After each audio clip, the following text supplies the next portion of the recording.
Police armed response teams are being criticised for attending call-outs to deal with children as young as 12 years old while they were in action. The controversial teams were officially scrapped this week, but police data shows the armed units were called out to 6 incidents involving children, and many of them were Māori. Our Māori news correspondent Leigh-Marama McLachlan reports. During the 6-month trial, the armed response teams were called out to deal with several children. All up, armed officers dealt with 8 12-year-olds in 6 incidents. 7 of them were Māori, and the other's ethnicity was unknown. Almost all of the incidents took place in Hamilton. Lady Tudeiti Moxon runs a major Māori health service there, and she's disgusted.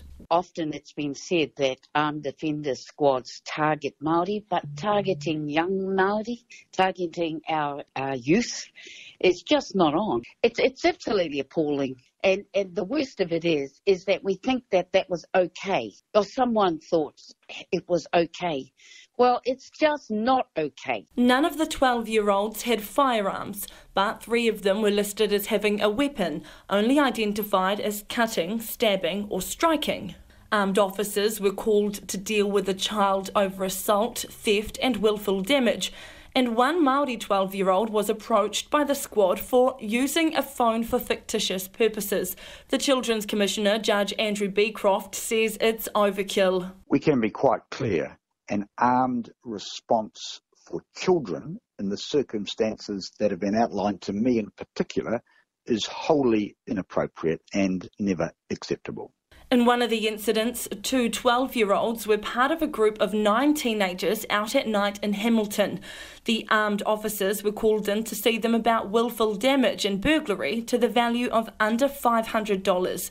Justice advocate Julia Waiporti says things should have been handled differently. Showing up with armed weapons is provocative and can escalate the situation. We need de-escalated practices.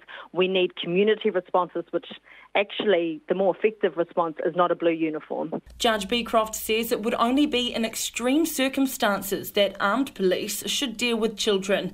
He's disappointed and says what's happened could have a lasting effect on those young Māori. I want early interactions for children with the police to be positive, constructive and build trust and confidence. I can put it no more bluntly than that, not confrontational, traumatic events that can influence attitudes for life. The armed response team's trial was widely criticised, with many concerned that they would target Māori. In the end, Māori made up more than 50% of the arrests and uses of force by members of that team.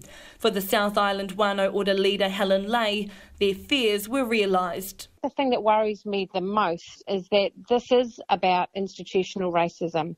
This is about the fact that force is being used disproportionately against Māori and Pacifica communities. This week, the police announced the armed response teams would be scrapped for good.